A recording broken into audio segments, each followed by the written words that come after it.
Thank you, everybody, for coming to the Aaron Torres Podcast YouTube page. If you could do me a quick favor, see that little subscribe button at the bottom of your screen? Go ahead, click that subscribe button. Really does help our channel grow, our audience grow, and I really do appreciate it more than you know. So click that subscribe button. Appreciate your support. Now, here's the video that you came here for. There was certainly another involving a guy that can't seem to keep himself out of the headlines in the world of college basketball, and that is none other than the head coach of my alma mater, the University of Connecticut. Dan Hurley, that's right. He goes on another rant. Let's go ahead and discuss it. First of all, if you missed it, UConn played Butler on Tuesday night. I'll be totally transparent. Sort of a forgettable game. You know, UConn is in a weird spot. Their best player, Liam McNeely, is hurt, out with an ankle injury. He should be back soon. UConn's not playing particularly well right now, and unfortunately, this game kind of followed a pattern that has been frustrating for UConn fans, and I'm not going to defend the way that they're playing. Jumped out to a big lead, couldn't maintain it, blew a big lead, and then had to survive in overtime, and it's a game that, like, if you lose that game, like, I'm not saying UConn's on the bubble or anything, but it was just a game they needed to win. They lost at home to Creighton on Saturday. We talked about that on Sunday's show.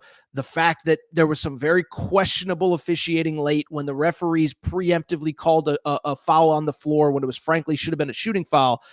But I bring it up because UConn survives against Butler.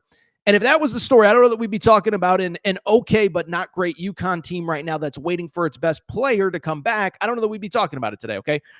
But we do have to talk about it because we had yet another issue between Dan Hurley and the refs. And Dan Hurley certainly has had his moments. I've defended him, but I also said, look, the game in Maui against Memphis, his tirade cost UConn the game against Memphis. Like, it was a game where it was in overtime. They were in control. He gets a technical, whatever, momentum swings to Memphis. They lose that game, okay? So we've talked about all this.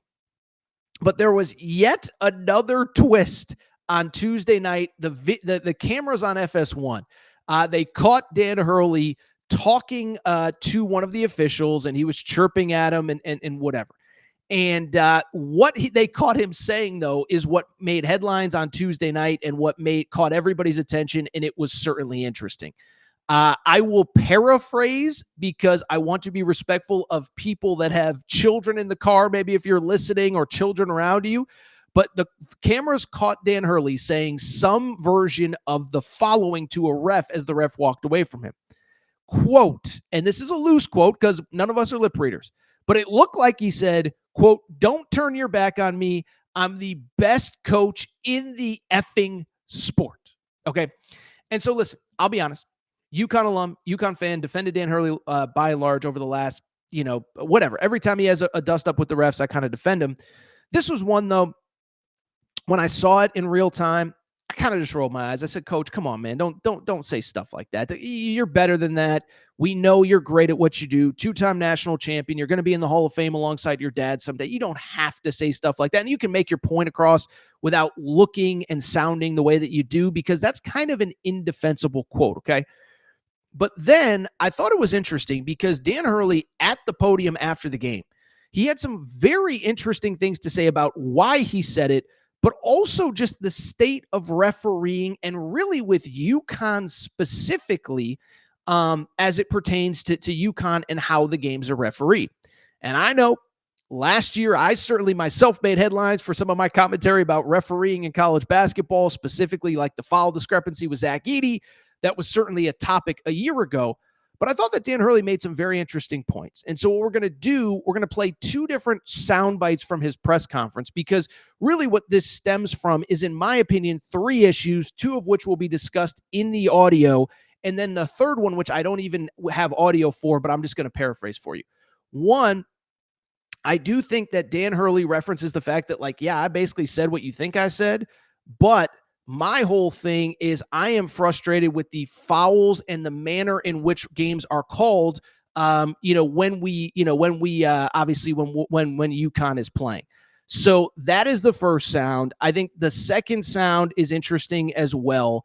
Actually, I take that back. The first sound will be kind of him just addressing it. The second sound will be how the games are refereed. And then I'll just tell you about the third sound, because he basically said, like, look, if refs have it out for me, I sort of understand it, but it is kind of a conflict of interest of what they're supposed to be calling this game unbiasedly. And if they don't like me, then that's kind of an issue. But I'll tell you what, we'll cover all of it. But producer Matt, play the first sound when Dan Hurley was asked specifically, hey, did you say to the ref what we think you may have said to that ref? I think TV got you saying something like, don't turn your back on me, I'm the best coach. Did I say that?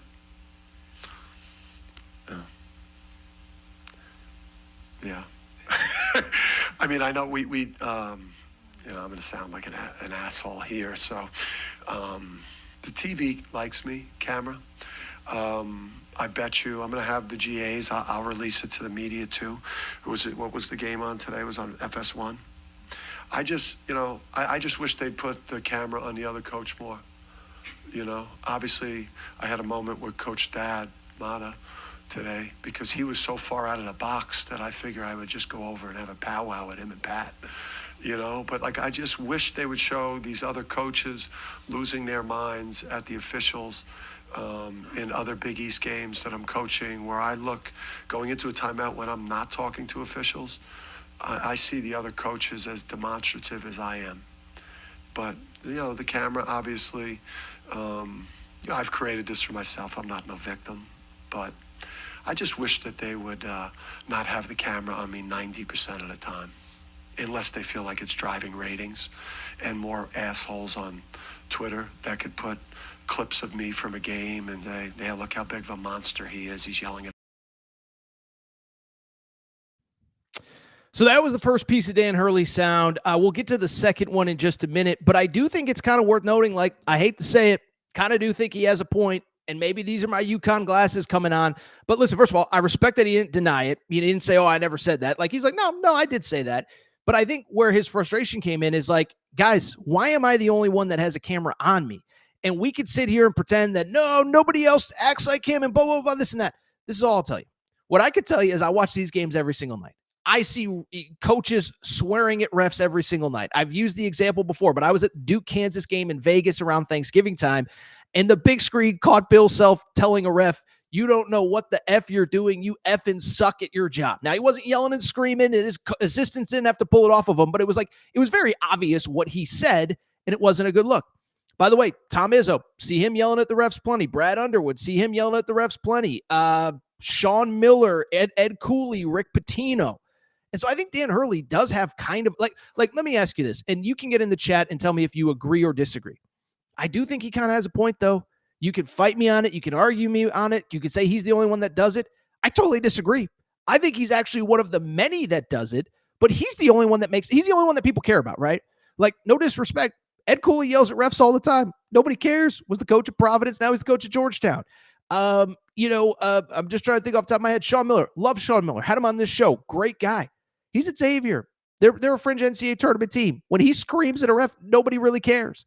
And so, yes, I do think Dan Hurley has a point that, like, yes, you're going to catch me more because the cameras are always on me. Listen, maybe I'm being biased, whatever, but I watched that whole game. Did not see very much of Thad Matta on the big screen because, again, people don't care about Thad Matta. I hate to say it, but it's the truth. And people aren't going to get upset if he's yelling at an official. What I'll also say, though, is I think, because people are sitting there saying, oh, Dan Hurley's out of control. But there is a reason why he is frustrated. And I'll set up this sound here, and we'll get to it in just a second. But why he is frustrated, and I'll have some facts to back this up after we listen to him. He's frustrated because, frankly, I think he feels like his team is getting a bum whistle, okay? And essentially what you need to know, and he'll explain it better in the audio, is that his argument is, look, we play a very unique style. We have a lot of off-the-ball movement and cutting and this and that. And you could fight me and you could argue, say every team does it. Ask a coach. Most teams don't do it to the level that UConn does it. And so basically where Dan Hurley's frustration is like, wait a second now. You're calling us for every ticky-tack foul either on the ball or at the rim, and we're getting held on every single possession. You know, I talked to my buddy Mark Zanetto from Locked On UConn earlier in the day, and he kind of analogized. I think it's a good analogy. Remember like the Legion of Boom, the Legion of Boom football team, the Legion of Boom, Seattle Seahawks defensive backfield, and how basically like they'd hold you on every play because they knew the refs couldn't call it, By the way, that's how kind of Patino plays his defense. Patino's like, we're going to commit a foul on every single play, and we're going to put it on the refs, and eventually the refs aren't going to call it every single time. And so basically that's what Dan Hurley is saying. He's like, we're getting held on every single play. Producer Matt, go ahead, play the second piece of sound. These guys like Tony, these guys are all strong referees. It's just like, somebody, and just coming into these games, it's how we play is, it's there's a lot of movement, there's a lot of different screening. We literally couldn't even get catches today because we were just getting grabbed and held before we could even, and it's just, but then any type of contact on a drive or it was a foul. That's interesting. Wonder how many of you knew that Dan Hurley actually complimented the officials after the game, said that they do a good job, but also expressed frustration. By the way, as you can see on the bottom of the screen, make sure you're following our Torres on UConn page for all things UConn. That's on Twitter, by the way. So listen, what Dan Hurley's saying is accurate, and it's not even my opinion. UConn fans have been frustrated with the whistle that UConn has been getting all season long, okay? And I've tried to ignore it. I hate when teams struggle or teams lose and fans blame the referees. But I will say, the last couple games, it has sort of gotten out of control, okay? So let's go to Tuesday night. Butler, Dan Hurley's frustrated. If you had to take a guess, just think about these two teams. UConn has these big, athletic NBA dudes all across the board. No disrespect, Butler does not. Butler doesn't have a single guy that can beat you off the dribble. The kid Telfort played really well, but he's kind of a small ball four that just kind of bullies you. If you had to take a guess off the top of your head, what would you guess the foul discrepancy is in this game? What would you guess Dan Hurley's so frustrated about? Well, guess what? Butler shot twice as many foul shots as UConn in this game. 28 foul shots in a Big East road game at UConn's venue. UConn shoots 14. By the way, this isn't a standalone thing. Saturday against Creighton at home. Now, Creighton is statistically fouls less than anybody in college basketball, so that's kind of worth noting. But take a guess. At home, Creighton, what do you think the foul discrepancy was? Creighton shot 3 times as many foul shots as UConn. They shot 15. UConn shoots just 5. So I'm not great at math, but if the one team shot 28, the other team shoots 15, that's 43 over 2 games at home, by the way. At home. 2 games at home. And UConn shoots 5 and 14, that's 19. So that's over a 2-to-1 differential in 2 home games. And so listen, you can sit here and yell and scream about Hurley, and he's the worst thing, he's the worst this, he's the worst that. But first of all, wouldn't you want your coach to do the same? I know you would, because guess what? I see all you fans in my comments every time your team loses. And every time your team loses, all I hear is, my team got screwed by the refs. We stink. Why do the refs have it out for us? Listen, I can pull up the comments. I know you guys, and that's okay. You're a fan. You should be critical of the refs. You should be mad when you don't get the favorable whistle. But guess what? Not every fan base complains about it. But how often do you see over a 2-game homestand, a home team, and by the way, in a league where, like, this isn't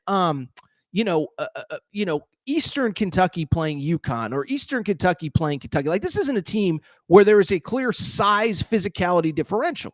No. Like, actually, it's the exact opposite.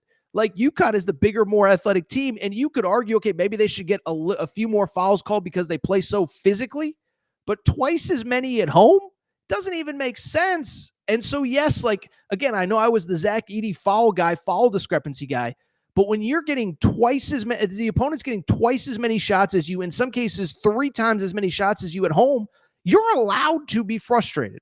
Now, did I love the don't turn your back on me, I'm the best effing coach in college basketball? Did not love that. But I would also counter by saying that I'm going to defend Dan Hurley, because I just think I'd be frustrated too.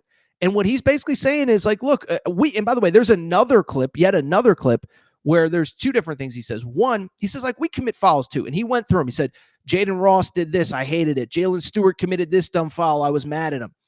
He didn't acknowledge that UConn doesn't commit fouls. He's just saying, like, can we get it a little bit evenly? And I think the last piece of sound that we didn't pull either was there was an interesting quote that he said. It was only about 20 seconds where he basically also, like, insinuated, like, if these refs have it out for me, that's an issue. Like, if you don't like me personally, that's fine. But when you walk between those lines, you have to be unbiased and call the game fairly. And if not, that is an integrity of the game issue. And it stems from, I don't have the exact quote in front of me, but like, I'm pretty sure Jeff Goodman, who I like, I respect. Jeff, I'm not being critical of you at all, but he said something on one of his shows about, yeah, refs have told me that they're going to keep a close eye on Dan Hurley this year. They're not letting him get away with stuff that he got away with in the past. Well, if refs are going in with a preconceived bias, then like, yeah, Dan Hurley absolutely has the right to be frustrated. So all I'm saying is that, you know, I understand why if you're not a UConn fan, you're sitting there saying like, oh, of course Torres is like, I think what he said when you actually listen to his complaints is justified. Again, did not love saying I'm the best coach in college basketball, whatever he said. But he also said, hey, we're putting together a video, and I think when you guys see it, you're going to understand why we're so frustrated. By the way, listen, I don't talk much NBA because it's the NBA, who cares? But they've put in freedom of movement rules for this exact reason. You can't just hold people when they're trying to cut off the ball, and that's Dan Hurley's biggest complaint. Lastly, let me say this. Then we'll get to some other stuff, is I will add, I do think seeing the reaction by fans of non-UConn fans to this, it's clear to me, and I think it was pretty obvious, but Dan Hurley is officially the villain of college basketball. And lastly, I think that's a good thing. I'll be honest, you know, we've been looking for a villain since Coach K retired, and we always talk about, what is going to inspire people and get people fired up during the regular season. Well, this clearly has, if you are not a UConn fan, I think, listen, if you just see that viral moment, you understand, you think you think it's not good. But I think the counter to that is if you actually listen to what he says, if you actually just look at the facts, you can see why Dan Hurley is frustrated.